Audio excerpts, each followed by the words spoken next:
기억법 모임에서 어떤 분이 처음 접한 한의학 지식을 10분 만에 다 외워버린 적이 있습니다.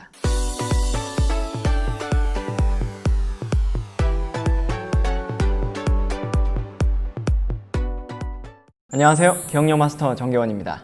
오늘은 기억법과 공부에 관한 이야기를 해보려고 합니다. 많은 분들이 공부와 기억법의 관계에 대해서 궁금해 하십니다. 아마 대다수의 이 채널 구독자분들의 관심사가 아닐까 싶습니다. 기억법을 접하면서 갖는 환상 중 하나가 바로 그거죠. 시험 공부할 때 예전보다 한 두세 배는 빠르게 할 수 있겠다. 내가 기억법만 안다면 이 공부 정말 잘할 수 있겠구나 하는 환상을 갖게 됩니다. 시험에 따라서는 맞는 말이기도 합니다. 단편적인 암기 위주의 시험일수록 굉장히 빠른 시간에 효과를 볼 수 있는 것이 바로 기억법입니다. 하지만 대부분의 시험이 암기로만 이루어져 있진 않죠. 내용이 전문적일수록 또 객관식보다 주관식일수록 기억법을 곧바로 적용하기가 어렵습니다. 하나하나 외우려면 양이 너무 많거나 아직 의미도 제대로 모르는 상태에선 책을 보면서도 남에게 설명조차 하기 힘들기 때문입니다. 저희 댓글에 물리 공식 암기 어떻게 하나요? 아니면 로스쿨 다니고 있는데 이 판례 어떻게 외우나요? 또 행정법 판례 어떻게 외우나요? 기사 시험 어떻게 외우나요? 하고 여쭤보시는 분들 많이 계시는데요. 우선 일일이 답을 다 드리지 못해서 정말 죄송합니다. 그런데 해명을 좀 하자면 그 이유가 있습니다. 우선 제가 그 분야를 잘 모릅니다. 그러다 보니까 기계적으로 외울 수 있을진 몰라도 경우에 따라선 1차원적이고 단편적인 암기가 되어버릴 확률이 높습니다. 또 해당 공부를 하는 사람이라면 충분히 이해만 한다면 외우지 않아도 될 부분까지 저는 다 외워야겠죠. 공부를 하신 입장에선 좀 억지스럽고 수준 낮은 학습으로 느껴질 수도 있는 부분입니다. 이때 알아두시면 좋은 개념이 하나 있는데요. 바로 정교화라는 개념입니다. 영어로는 elaboration이라고 합니다. 교육심리학 용어사전에 나와 있는 정교화에 대한 정의를 살펴보도록 하죠. 어떤 정보에 조작을 가해서 정보가 갖는 의미의 깊이와 폭을 더욱 심화, 확장시키는 사고 전략이다. 조작은 인지적인 면과 정서적인 면에서 이루어질 수 있다. 예를 들면 진돗개라는 이름과 함께 진돗개의 원산지와 모습, 성질, 주인에 대한 충성심을 배우고 진돗개를 자랑스러워하고 보존해야겠다는 마음을 갖게 되면 진돗개에 관한 정보는 더욱 정교화됨과 동시에 진돗개라는 이름은 더욱 강하고 오래 기억된다. 네, 말이 좀 어렵다면 쉽게 설명해서 어떤 정보에 대해 이것저것 많이 알고 느낀 것도 많다라는 것이겠죠. 그때 정교화가 되었다라고 말할 수 있습니다. 자, 여기서 잠깐 우리 영어 공부 조금만 해봅시다. elaboration에서 E는 X, 밖으로라는 뜻이고요. labor는 우리 노동, 일 이런 뜻이잖아요. 그래서 어원으로 풀이하면은 이제 produced by effort of labor 이렇게 나오더라고요. 일을 해서 밖으로 결과물을 냈다는 그런 의미인 거죠. 그래서 elaborate의 뜻이 정성을 들인, 정교하게 하다와 같은 그런 단어가 되는 거고요.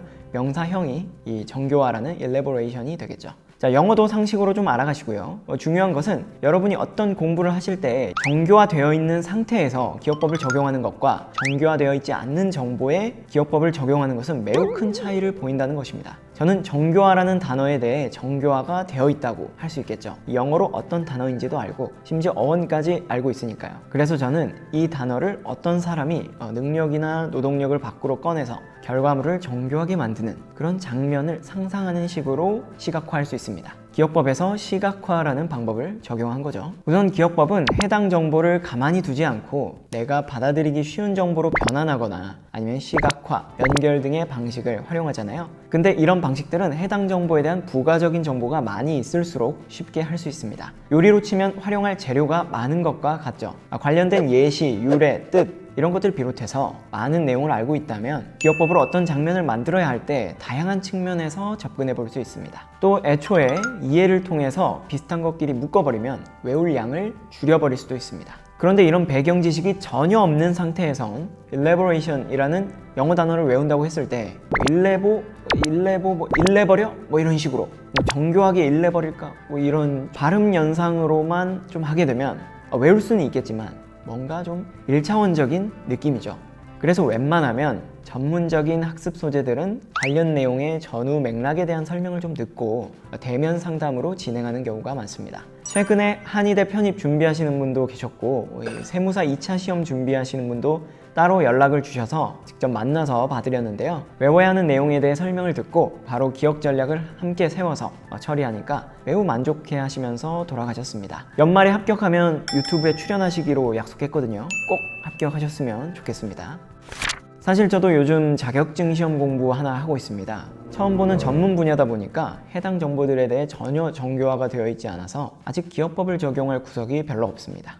인터넷 강의만 한 100개는 들어야 돼서 우선 2배속으로 엄청 빠르게 듣고 있습니다. 물론 군데군데 낯선 용어가 나올 때 빠르게 습득하기 위해서 기억법을 활용하기도 하지만 우선은 좀 관망하는 느낌입니다. 이렇듯 공부에 있어서 기억법을 적용하시려면 우선 해당 내용에 대해 설명할 수 있는 수준으로는 최소한 만들어야 됩니다. 그래야 굳이 외워도 되지 않을 곳에 기억법을 쓰지 않아 힘을 아껴둘 수가 있습니다. 아까 말씀드린 세무사 시험 준비하신다는 분도 오랫동안 공부하셔서 내용은 다 이해하고 있는데 암기만 남은 상태였어요. 이럴 때 기억법 적용하기가 가장 좋습니다. 우리가 데이터를 분석할 때 초기 데이터가 정리되어 있지 않은 상태에선 그래프나 차트를 그려도 노이즈가 많아서 유의미한 결과값을 추출하기 어렵습니다. 필요 없는 데이터는 솎아내고 중복 제거도 하고 라벨링도 거친 후에 데이터 분석에 들어가는 것과 비슷합니다. 내용 이해를 마치고 기억법으로 처리를 해서 깔끔하게 머릿속에서 딱 정리될 때 엄청난 감동이 밀려옵니다.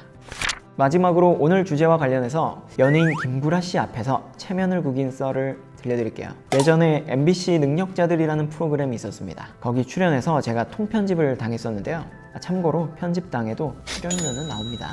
비행기 덕후와 비행기 암기 대결이었는데 그림짝 맞추기처럼 동일한 비행기 모델의 위치를 기억해서 많이 맞춘 사람이 이기는 방식이었습니다. 제가 보기엔 다 똑같은 비행기인데 그분은 그 모델명을 다 알고 그 모델에 얽힌 역사와 스토리까지 다 알고 계시더라고요. 굉장히 비행기에 대해 정교화가 잘 되어 있었는데 저에겐 그냥 다 똑같은 비행기처럼 보이니까 기억법 적용하는 것도 정말 힘들었습니다. 여러분도 한번 보세요. 이런 걸 3분 만에 다 외우는 거였어요. 결국 몇 문제 맞추지도 못하고 참패를 당했습니다. 그래서 김구라 씨가 위로의 포옹을 해주셨습니다. 기억력 마스터라고 초능력자처럼 기억하는 사람은 절대 아닙니다. 네, 오늘은 공부에 기억법을 어떻게 적용하는 게 좋은지에 대해서 제 생각을 말씀드렸습니다. 기억법을 떠나서 항상 어떤 정보에 대해서 정교화가 되어 있는지 안 되어 있는지 잘 생각해 보세요. 어떤 정보에 대해 많은 것을 알고 있을수록 연결점이 될 수 있는 정보들이 많아져서 기억법을 활용하기에 좋습니다. 물론 기억법 스킬만으로도 모르는 내용이지만 외울 수는 있습니다. 기억법 모임에서 어떤 분이 처음 접한 한의학 지식을 10분 만에 다 외워버린 적이 있습니다. 물론 이분은 한의학과 관련된 배경 지식은 전혀 없습니다. 대신 기억력 스포츠 1단 이상의 실력을 갖고 계십니다. 그래서 결과적으로 이해와 기억법을 병행해서 잘 활용한다면 정보를 습득하는 지름길을 찾으실 수 있을 것입니다. 도움이 되셨다면 좋아요, 구독 부탁드립니다. 기억력 마스터 정겨원이었습니다. 감사합니다.